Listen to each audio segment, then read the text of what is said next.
नमस्कार दोस्त, आज आपका फिर स्वागत है हमारे इस यूट्यूब चैनल में। तो दोस्तों आज बहुत ही इम्पोर्टेंट न्यूज़ है, तो चलिए स्टार्ट करते हैं। बिना लेट किए हुए, बिना देरी किए हुए आप लोगों के लिए एक नई जानकारी लेकर आए हैं। दो इम्पोर्टेंट न्यूज़ है, तो चलिए स्टार्ट करते हैं। वेतन संशोधन, उपद्रवियों के झूठे प्रचार पर ध्यान न दें, समन्वय समिति के कार्यक्रमों को सफल बनाएं। BSNL EU AIBDPA और BSNL CCWF की समन्वय समिति ने वेतन संशोधन, पेंशन संशोधन, BSNL के 4G और 5G सेवा को तत्काल शुरू करने, दूसरे VRS का कड़ा विरोध और कैजुअल और कॉन्ट्रैक्ट वर्कर के मुद्दों पर 25/10/2024 को प्रदर्शन आयोजित करने का आह्वान किया है। समन्वय समिति ने 27/11/2024 को देशव्यापी धरना कार्यक्रम आयोजित करने का भी निर्णय लिया है। तो दोस्तों आप देख सकते हैं कि जो 25/10/2024 को देशव्यापी एक धरना प्रदर्शन किया जा रहा है और इसी के आलोक में 27/11/2024 को बहुत ही बड़े पैमाने पर धरना का आयोजित प्रदर्शन किया जा रहा है। आखिर इसका करने के पीछे कारण क्या है? कारण है कि वेतन जो है अभी तक इन लोगों का यानी BSNL कर्मचारियों का तीसरा वेतन जो है लागू नहीं हुआ है। वहीं पर 4G और 5G भी लागू नहीं हुआ है। वहीं पे और सुनने में आ रहा है कि VRS2 भी आ रहा है। तो इन सब लेकर जो है मुद्दे को लेकर बहुत ही ये निर्णय BSNL के लिए खतरनाक है, क्योंकि VRS खास करके VRS लेकर जो मुद्दे हैं, हालांकि लगातार मैनेजमेंट कह रहा है कि VRS2 नहीं आएगा, लेकिन कुछ ना कुछ अंदर खाने चल रहा है। इसीलिए थर्ड PRC के साथ साथ लग रहा है कि VRS2 आने वाला है। वेतन वार्ता समिति की बैठक भी 23/10/2024 को होने जा रही है। इस पृष्ठभूमि में कुछ शरारती तत्वों ने BSNL की आलोचना करते हुए झूठा प्रचार शुरू कर दिया है। वे पूछ रहे हैं कि BSNL EU 25/10/2024 को प्रदर्शन क्यों आयोजित कर रहा है, जबकि वेतन वार्ता समिति की बैठक 23/10/2024 को हो रही है। यह दुष्प्रचार हमेशा की तरह कुछ शरारती तत्वों द्वारा कर्मचारियों को भ्रमित करने के लिए किया जा रहा है। सभी जानते हैं कि केंद्रीय मंत्रिमंडल ने निर्णय लिया है कि घाटे में चल रही कंपनी होने के कारण BSNL के कर्मचारियों को वेतन संशोधन नहीं मिलेगा। तो दोस्तों आज यह स्पष्ट हो चुका है कि केंद्रीय मंत्रिमंडल ने निर्णय लिया है कि BSNL कर्मचारियों को थर्ड PRC नहीं मिलेगा, वेतन संशोधन नहीं मिलेगा। क्यों? क्योंकि उनका कारण दे रहा है कि कंपनी घाटे में चल रहा है, और यह घाटे में क्यों चल रहा है, इसके जिम्मेदार कौन है, ये सरकार नहीं बता रही है, लेकिन सिर्फ इतना बताने के लिए रेडी है कि घाटे में चल रही है।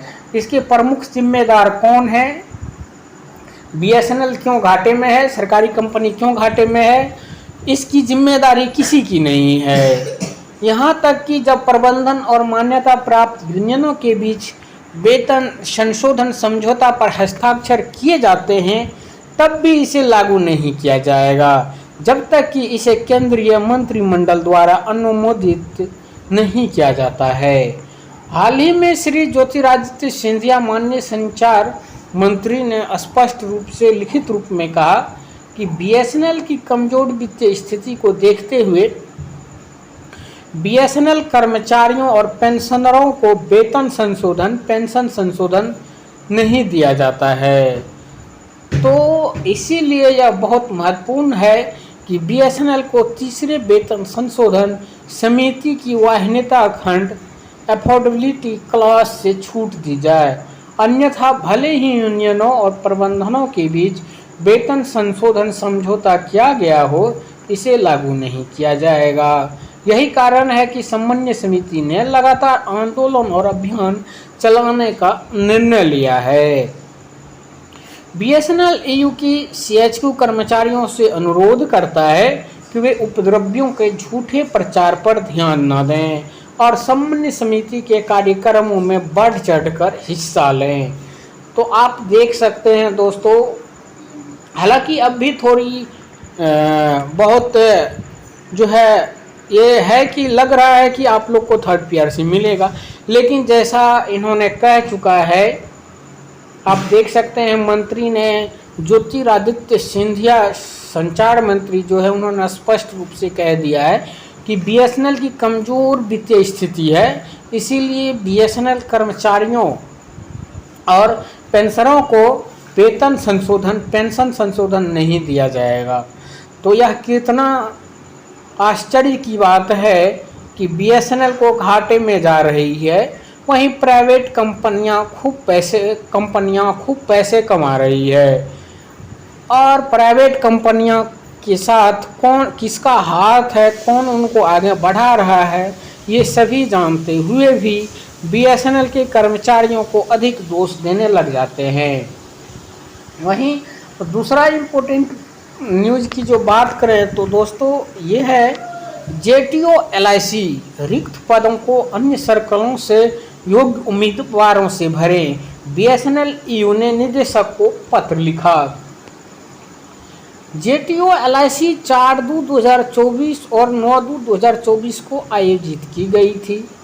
इस परीक्षा के लिए 37 रिक्त पद घोषित किए गए थे। इसमें से केवल 22 उम्मीदवारों का चयन किया गया, 15 पद नहीं भरे गए। जिन सर्कलों में अधिक संख्या में उम्मीदवार योग्य हुए वहां रिक्तियां नहीं हैं।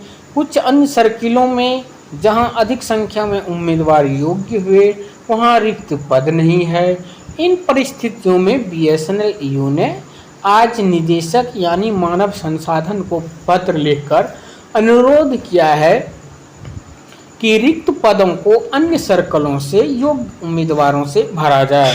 तो मोटा मोटी दोस्तों आपको मैं कहूँ एक बात कि जो VRS2 लगभग आ रहा है। जी हाँ, जैसा कि हम उम्मीद कर रहे हैं और कुछ इनपुट के द्वारा ऐसी जानकारी सामने आ रही है कि 50+ एज वालों को VRS2 देने की योजना चल रही है। इस योजना में बीएसएनएल एम्प्लॉय और डॉट एम्प्लॉय दोनों के लिए अलग अलग पॉलिसी पर विचार किया जा रहा है।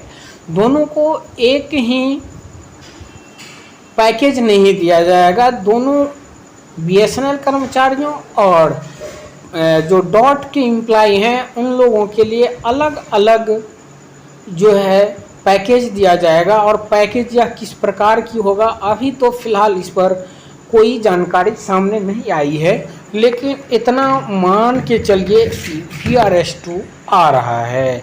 तो वीडियो अच्छा लगा है तो लाइक कीजिएगा। धन्यवाद।